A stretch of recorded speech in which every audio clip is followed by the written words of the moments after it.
नमस्कार, मैं कमलेश कबीर आपका एक बार फिर स्वागत करता हूं इस नए एपिसोड में। आज के इस एपिसोड में हम बात करेंगे राहुल गांधी की वोटर अधिकार यात्रा की। साथ ही में बात करेंगे चुनाव आयोग की प्रेस कॉन्फ्रेंस की। तो चुनाव आयोग और राहुल गांधी, या राहुल गांधी नहीं तो हम कह सकते हैं कि विपक्ष इस वक्त पूरे तरीके से आमने सामने है।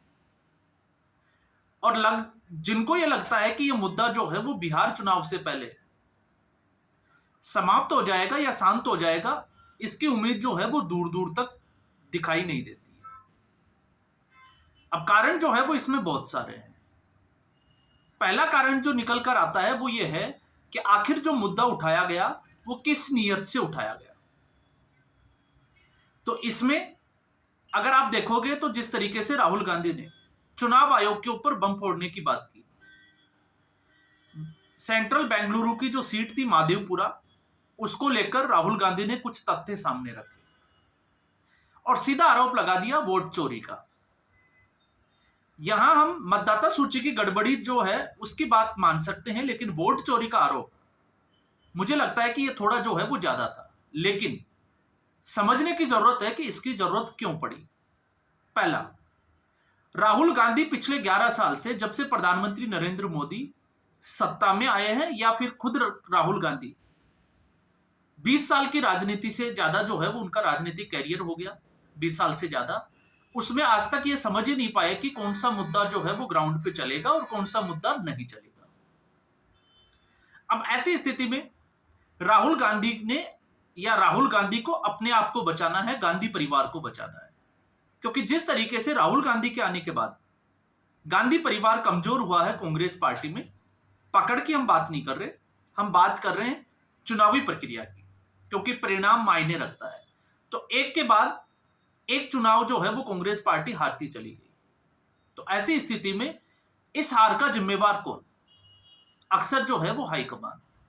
तो राहुल गांधी के नाम जो रिकॉर्ड है, लगभग 89 से 90 चुनाव वो हार चुके हैं। तो कार्यकर्ताओं में एक तरीके से जो निराशा का भाव है, आखिर उससे कार्यकर्ता को बाहर कैसे निकाले। तो अब बूस्टर डोज दिया जा रहा है कि राहुल गांधी तो जीते हुए थे, 2014 से ही वो प्रधानमंत्री थे, बस वोट चोरी हो गई इसलिए वो प्रधानमंत्री नहीं बन पाए। तो ये एक बड़ा कारण जो था वो आपके सामने दिखाई दे रहा है। दूसरा, राहुल गांधी सीधे तौर से जिस तरीके से इससे पहले की जो सरकारें थी, आपने देखा ही इंडिया अगेंस्ट करप्शन जो है वो एक बड़ा मूवमेंट चला। लेकिन आप बिहार में अब चुनाव होने वाला है, तो बिहार में नीतीश कुमार के ऊपर कोई सीधा अटैक भ्रष्टाचार से जुड़ा हुआ जो है वो दोनों पार्टियां नहीं कर सकती, ना कांग्रेस पार्टी कर सकती है ना आरजेडी कर सकती है। तो ऐसी स्थिति में फिर वो ही कहानी जो है वो सामने आ जाती है, अली बाबा और 40 चोर।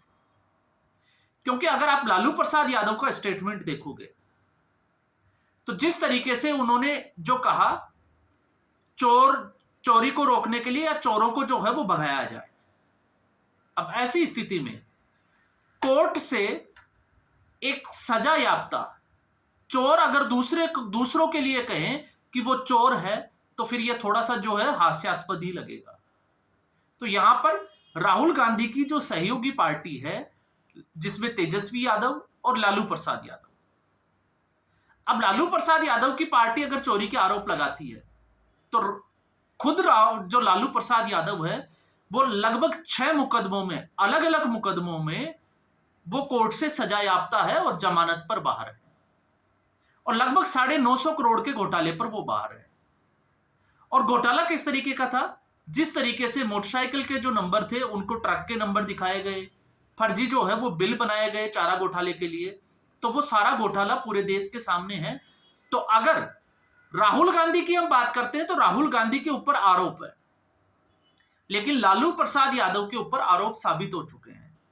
तो अब अगर आप लालू प्रसाद यादव को चोर कहते हो तो इसमें जो है वो कोई बुराई नहीं है।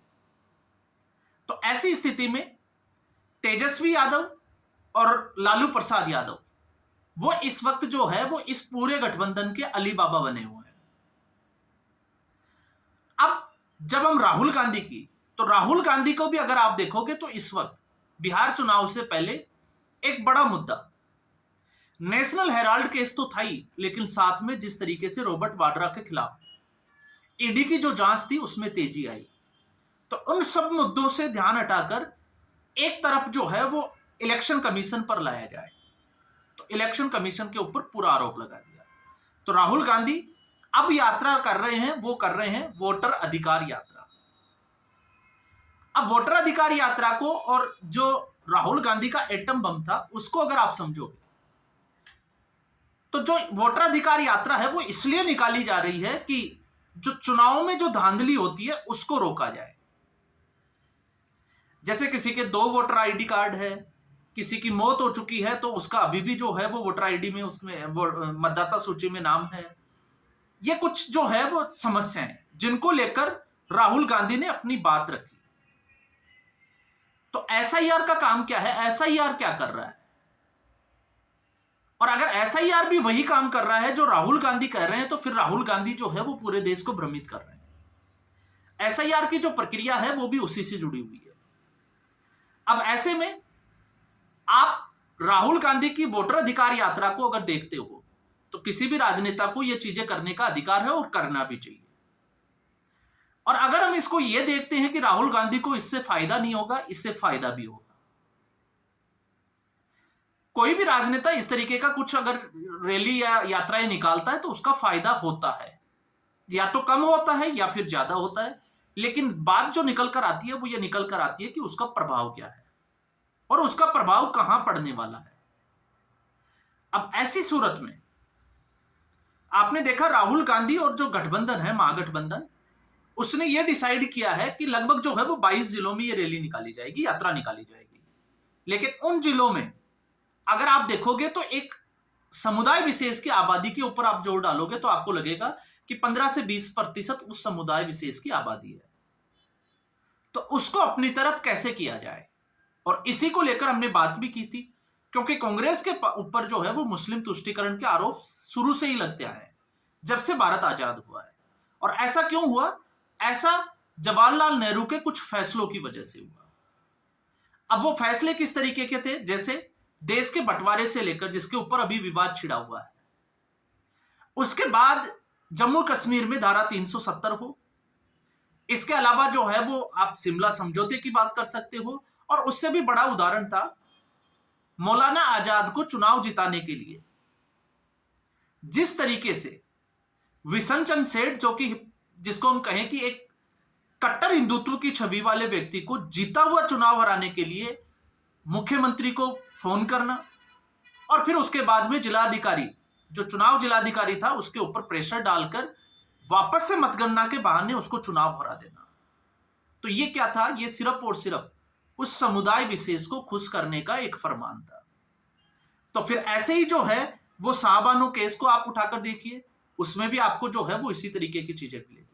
वक्फ बोर्ड जो लाया गया, जिस तरीके से लाया गया, उसको अगर आप समझोगे तो आपको समझ में आएगा कि ये सारा का सारा खेल जो है वो मुस्लिम तुष्टीकरण।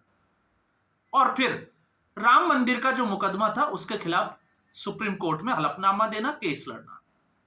हलफनामा दिया गया था, आपको पता होगा 2006 में टीआर बालू जब जहाजरानी मंत्री थे, और टीआर बालू डीएमके के जो है वो सहयोगी थे, कांग्रेस पार्टी की सहयोगी पार्टी थी डीएमके, और उस कोटे से जो है वो मंत्री पद पर थे। और ये वही डीएमके है जो आज भी हिंदुत्व को गाली देती है, सनातन को जो है वो कुष्ठ रोग और कैंसर से जोड़ती है। तो इन धारणाओं से आपको समझ में आएगा कि कांग्रेस पार्टी की जो मानसिकता है इस लड़ाई के पीछे वो कौन सी है। क्योंकि जब हम इस लड़ाई को देखते हैं, कुछ पहलुओं पे अगर आप देखते हो, जैसे सुप्रीम कोर्ट जो है वो विपक्ष गया, और सुप्रीम कोर्ट ने अगर ये ऑर्डर दिया कि 65 लाख मतदाताओं के जिनके नाम काटे गए हैं उन सूची को सार्वजनिक किया जाए, तो ये निश्चित तौर से जो है वो विपक्ष की एक तरीके से कह सकते हैं कि नैतिक जीत है। और विपक्ष की मॉरल विक्ट्री तो 99 जो सीट थी उसमें भी थी, तो ये भी जो है वो जीत मानने में मुझे लगता है कि कोई गुरेज नहीं होना चाहिए। लेकिन अब सवाल ये उठता है कि इससे आगे क्या? क्योंकि जब चुनाव आयोग ये कहता है कि आपके पास 1 महीने का समय है, अगर आपका नाम किसी भी कारण से मतदाता सूची में नहीं जोड़ा गया है तो आप जो है वो उसके लिए कंप्लेंट कर सकते हैं, आपको लिए जो है वो पोर्टल 24 घंटे खुला रहेगा। अब ऐसी स्थिति में आप सोचकर देखिए कि चुनाव आयोग क्या कर रहा है और कांग्रेस पार्टी और विपक्ष जो है वो इस वक्त क्या कर रहा है। सवाल उठना चाहिए। हां, हम ये कह सकते हैं कि आखिर बिहार के चुनाव से पहले ही क्यों, और अकेले बिहार में ही क्यों, ये एक जो है वो मुद्दा उठाया जा सकता है। लेकिन अगर हम इस मुद्दे को उस तरीके से देखते हैं और उसके बहाने सीधे तौर से प्रधानमंत्री नरेंद्र मोदी को चोर कहना, फिर यहां से जो है वो समझ में आता है कि ये राजनीति का जो खेल है कोई दूसरी दिशा की तरफ जा रहा है। तो अभी तक की जो स्थिति बनी हुई है, मामला जो है वो, जिनको लगता है कि मामला जो है वो रुक जाएगा चुनाव से पहले, उसकी उम्मीद कम है। लेकिन उससे ज्यादा जो है वो जरूरी यह है कि क्या राहुल गांधी इस मुद्दे को जमीनी स्तर तक उतार पाएंगे, जो कि अभी तक दिखाई नहीं दे रहा है। क्यों दिखाई नहीं दे रहा? क्योंकि राहुल गांधी ने जिस तरीके से लोगों के नाम सार्वजनिक किए और उन लोगों का सामने आकर राहुल गांधी का जो एजेंडा था उसी को ध्वस्त करना, यह दिखाता है कि इस मुद्दे को जिस तरीके से कांग्रेस पार्टी को उठाना चाहिए था, कांग्रेस पार्टी ने उस तरीके से इस मुद्दे को नहीं उठाया। तो आगे अभी जो है वो इलेक्शन कमीशन ने, क्योंकि चुनाव की तारीख घोषणा नहीं की, तो इसमें हम ये कहें कि चुनाव में क्या होने वाला है वो तभी पता चलेगा। उस वक्त कौन से मुद्दे जो है वो बिहार की राजनीति में हावी रहेंगे। तो आज के एपिसोड में बस इतना ही। उम्मीद करूंगा वीडियो एपिसोड आपको पसंद आया होगा। वीडियो को लाइक करें, शेयर करें, चैनल जरूर सब्सक्राइब करें। धन्यवाद।